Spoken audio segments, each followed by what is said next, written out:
Hi everyone. In answer to the questions about universal pre-K, I first just want to say that I'm more concerned with the absence of universal pre-K that early identification and RTI are not happening at that age than I am about inclusion opportunities. And that's just from my perspective now working with a lot of kindergartners.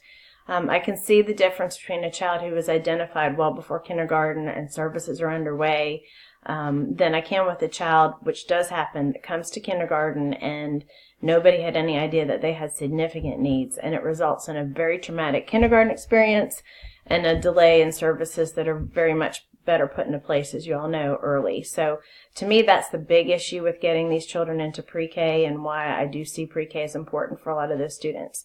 My thoughts on what level the policy should be made. I'm all for the local level in almost every decision educationally and beyond that, to be honest. I am very appreciative the idea is in place and the federal government has all those protections in place for those children. But as far as the how they're carried out, I think the more local, the better. And that's for several reasons. One is funding. It's not going to be all equal. And so they really need to have to prioritize their funding. Also, every population is different, and I think when you try to normalize and make everything exactly the same, quality is definitely lost. I've had that experience personally working in Fulton County, a huge county.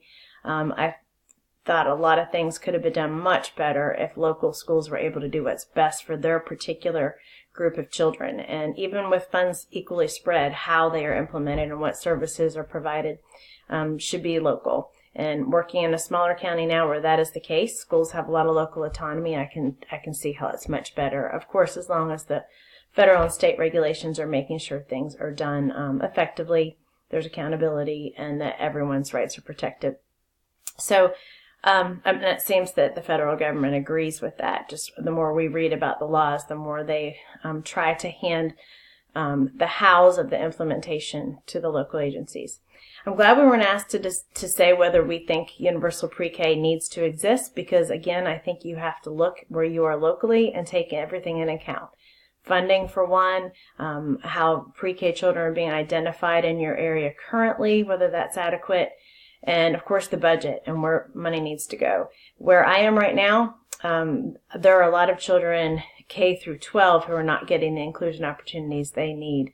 There's not the co-teaching available throughout the grade levels that I personally think needs to be there. So I'm more worried about that inclusion happening at older levels than preschool levels. So I think the local agency needs to see all that.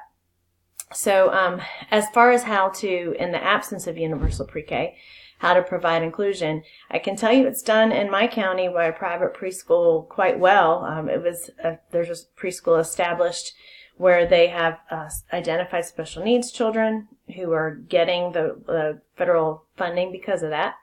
And they also have made excellent efforts in inviting typical students to be involved. I'm under the impression that the tuition is actually very reasonable because there is subsidies from the government for that school.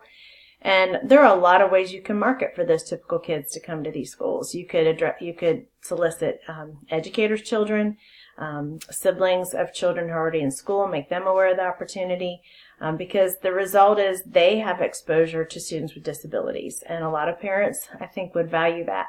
Another thing I think we could do is provide education and resources to churches, camps, anywhere that deals with children to help them provide inclusion. I think if it's not done, it's probably more because of a lack of know-how and resources to make it happen. I think that would actually be a very exciting project to put together a program to educate, whether it's just a Sunday school program at a school, like I said, their camps, after school care programs, anywhere that provides care for young children, that they would be equipped in all the ways necessary to include students with disabilities.